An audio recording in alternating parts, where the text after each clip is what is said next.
Hello and welcome to the latest episode of Philtastic Comics and Art. I'm your host, Philtastic Phil, and I want to welcome you to my channel. I've got a great show for you tonight, but before I get into that, I of course want to thank everybody who has either liked, subscribed, or commented on the episodes. If you watched the last one, all about some of my WandaVision predictions, you saw that I got a couple right, which was pretty cool. As soon as it came up, I said, I knew it! You see what they did there? And I'm being vague because if you haven't watched it yet, I'm not going to be that guy who spoils it for you. But I don't think anybody saw that ending coming. I mean, really, if you did, everybody would have went out and bought a couple issues of West Coast Avengers by now. Forget it now. At least wait for another month or so until the FOMO and the red ocean, as they say, dies down. But I had a good time making the video, of course, and that's what counts. And I'm glad that you all enjoyed it. So before we jump into tonight's topic, which revolves around a obscure comic book I forgot I had in my collection. But before we get to that, I'm just going to give out a couple of quick shout-outs. First and foremost, as always, is to my beautiful wife, who is upstairs right now, of course, watching The Bachelor, as she does every Monday evening. Though I think this week they renamed it to Everybody Hates Chris. If you don't know what I'm talking about, don't worry about it. It has nothing to do with comics, but yeah, some crazy times that we live in. I also, of course, want to give a nice shout out to my mom, hi mom, my dad, hey dad, and my stepmom, hello there. And tonight's big shout out is to my sister, Pamela, as she sometimes is called, down in Miami Beach. Now, Pam has little to nothing to do with comics. I think her experience is limited to the films, and the last comic book movie I believe she saw was a bootleg copy of X-Men Origins Wolverine, which she told me was actually pretty funny because it was like all the green screen, so before they added all the effects. So it sounds like it actually made the film more entertaining, certainly than it was on the regular release. But Pam is into high quality fashion, and she helps operate a nice shop down in Miami Beach. It's the Curio at Faena Bazaar, the Faena Hotel, located on Collins Avenue in Miami Beach. If you're in the Miami Beach area and you're in the market for some high-end clothing, the Curio at Faena Bazaar is the place to go. Check them out. Again, Collins Avenue, Miami Beach. Give them a call. Go online. Even if you're not in Miami Beach, of course, because this is 2021, we're in the future, of course, you can just go online and buy whatever clothing you'd like. If you do happen to stop in, tell Pam I said hello, and tell her you heard about the Philtastic Comic and Art YouTube show and YouTube channel. I'm sure she's not going to know what you're talking about for a few minutes, but it'll click. And so, in honor of my sister Pam today, I was originally going to title the name of this episode Funny Books, but instead we're going to just scratch that out and we're going to call this How Bizarre, just like her store, the Curio at Faena Bazaar. So again, the title of this episode is How Bizarre. So as I said earlier, I was going through my collection and I found 2 copies of a book I completely forgot that I owned. And I was kind of surprised because it mixes 2 things I really like, comic books, as you can guess, and comedy, stand-up comedy to be precise. I'm talking about this issue of a book called Comics, George Carlin, by a company called Blue Water Comics. Now, I was unfamiliar with Blue Water Comics, but it turns out that they were a former Image imprint that is now on their own, and it looks like they specialize mostly in biographies. I've seen a lot of the entertainment biographies that they've done when you go to their website. If you look inside, there's some ads for things like they have another comic called Fame, which looks like it hovers around music or music related. There's this is from 2011, so there's an issue on Justin Bieber, Michael Jackson. I think he may have just passed away around this time. Glee, Taylor Swift, and Lady Gaga. I have yet to find any other issue of comics, as in comedians, of course. And I would really like to do that. As I said, stand-up comedy is something I really enjoy. And I really have to say that this issue was really well done. But before I get into this actual issue, I'm going to share with you some research that I've done on comedians and comic books. As I said, I did a little bit of research, and what I found was the earliest instance of notable comedians or even comedic actors I was able to find goes back to a series printed by DC Comics revolving around not Batman, not Superman, not Wonder Woman, but Bob Hope. That's right, comedic legend Bob Hope had his own DC Comics comic book series. Now, I realize that Bob Hope has not been with us for a very long time. If you don't know who Bob Hope is, because look, maybe somebody's younger or just not in the know, I guess you could say. That's pretty far out of the know at this point.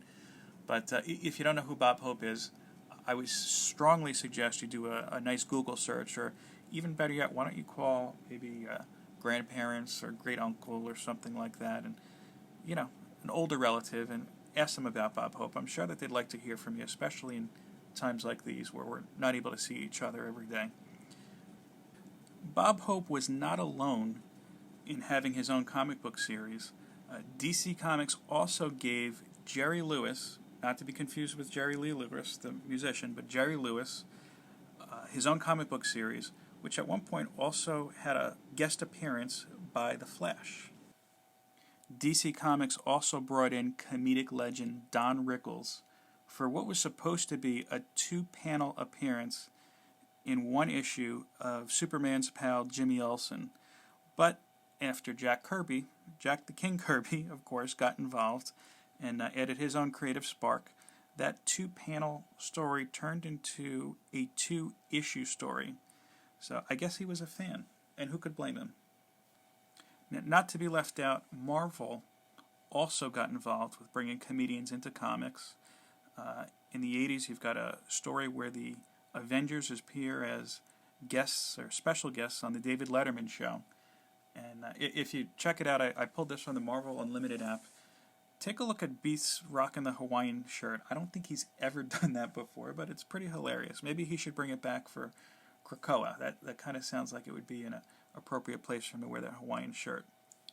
This was not Letterman's only appearance in comic books. He also appeared in, of course, The Dark Knight Returns, and also in American Splendor. More recently, and by that I mean 2008, which I guess isn't really that recent, Stephen Colbert from The Late Show appeared in a backup story in an issue of Amazing Spider-Man, where he single-handedly helped Spider-Man defeat the dreaded D-list villain, and I think D-list might be being a little kind, but D-list villain Grizzly. Now, comedians have not only appeared in comics as special guests, just for one issue in and out, but quite a few comedians, more than I really kind of realized at first, to be honest with you, have actually written and lent their talent to comics. Notably so is Brian Posehn, who had a very good stint on Deadpool. And in fact, in one issue, this one I'm going to show up on the screen here, he brought fellow stand-up comedian Sarah Silverman into the mix. And I have to say, it was one of the better appearances. It was actually a pretty funny run. Scott Aukerman, known for Mr. Show and co-creator of Between Two Ferns, also wrote an issue of the Secret War Journal. It was a Secret War tie-in. It was actually pretty funny. No, it wasn't a key book, and it's not something that I think that you're going to get slabbed and make $1 million off of, but hey, it's a good read. Comedic actor Paul Schreer, who you may recognize from films like Hot Tub Time Machine, wrote an issue of Deadpool Biannual, which I jumped on, I have to say, because he incorporated one of the first comic book characters I collected, Brute Force. He incorporated that right into the biannual. He also wrote a couple issues of Guardians Team Up and Aliens vs. Predator. More recently, if you subscribe to Disney Plus, More recently, he starred in, directed, and narrated an episode of the Marvel 616 series on Disney Plus, where he brought you through the creative process of pitching a new hot Marvel property. In this case, he went back to brute force, which again I appreciated. I encourage you to check that out if you haven't already. Also a notable comic book fan who is a comedic actor and who has written at least a couple of issues is actor Scott Adsit, who appeared on one of my favorite television shows, 30 Rock. In fact, here's a picture of me way back in 2009 bumping into Scott right on the floor. And I have to say, very nice. I turned around and I didn't even know his name. I said, "Hey, 30 Rock, I love your show. Can you take a picture?" And yeah, he was nice, smiled, took the picture, and we were done. Didn't even cost me anything. That was probably the cheapest picture I got that day. Last but not least, who can forget director, writer, actor, podcaster, comic book store owner, technically, Kevin Smith. He's written some good runs from everybody from Daredevil and Spider-Man and Black Cat, Batman and Green Arrow to Bullseye. And I don't know, maybe we'll get lucky one day and he'll actually finish that series. I doubt it, and really at this point I don't know that the story would really kind of fit into the Daredevil narrative, but you know, Kevin's busy with his other stuff. I know he's been writing and getting ready for Clerks 3 for forever, probably easy over 10 years. But nonetheless, he's made some great contributions to comics. In this picture, Kevin is posing with George Carlin, the very man who this comic we're going to discuss is based on. And George, as you may know, appeared in several of Kevin Smith's films, Dogma, Jay and Silent Bob Strike Back, and I think the underrated, dare I say, Jersey Girl. That was in 2004, so that was about maybe 4 years before George Carlin passed away. Okay, so here's the issue. Comics, George Carlin, from Blue Water Comics. Right off the bat, I love the cover. It really captures Carlin's essence. He looks like he's mid-joke and mid-thought.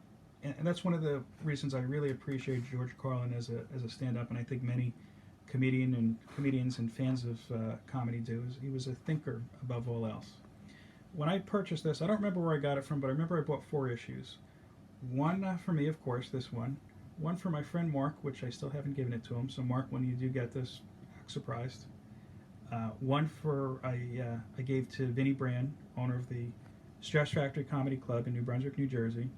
And one to comedian Jim Norton, who, if you know Jim Norton, you know that he appeared in the first Spider-Man film, the Tobey Maguire Spider-Man film. He had one line. It was a great line, though. If you remember what it was and you know what I'm talking about, go ahead and leave it in the comments. It's going right into the issue.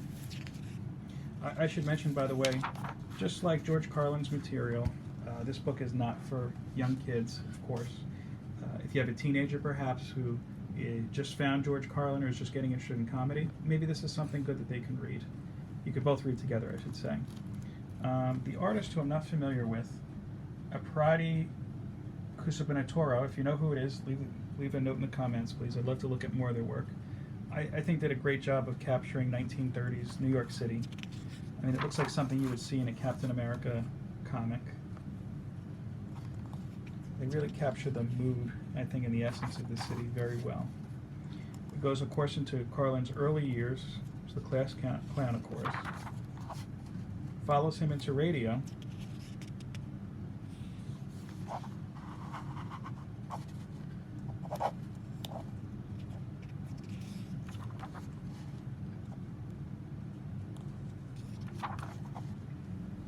Here's one of those older ads I was talking about here with the musical topics.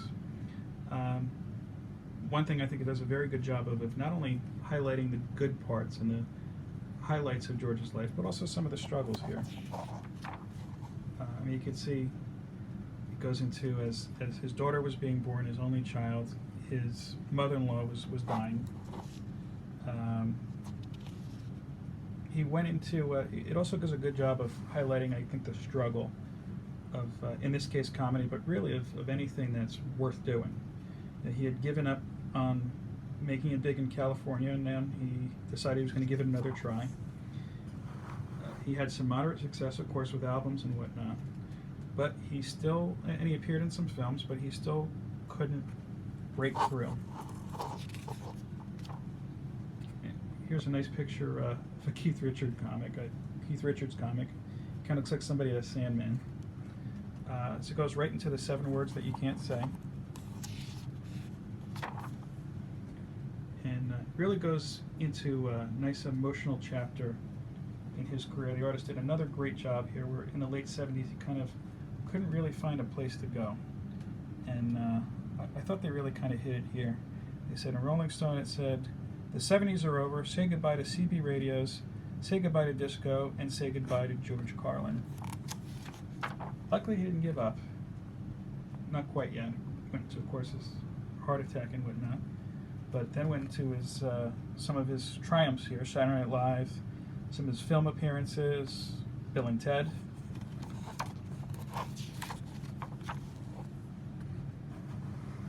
His appearances in the 90s, of course, with the picture I showed before with Kevin Smith in the film Dogma.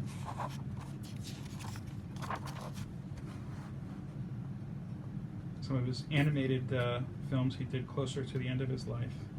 And then, of course, receiving the award and the honors at the it was the Mark Twain Prize at the Kennedy Center after his death. And again, there's another young Kevin Smith. And I think this is the strongest panel, or the strongest page, I should say, in the whole book. You just have that glass of water sitting up there with the microphone, and a crowd looking like they're still waiting for him to perform and to do his set. So there you have it. That was an unusual find. Again, I forgot that I even had in my collection Comics, George Carlin. If you could find a copy, I do highly recommend it. If you've seen other copies of the comics series, let me know. I'd be interested in checking them out. If you like this episode, please give me a like, leave some comments, and of course feel free to share this with your friends.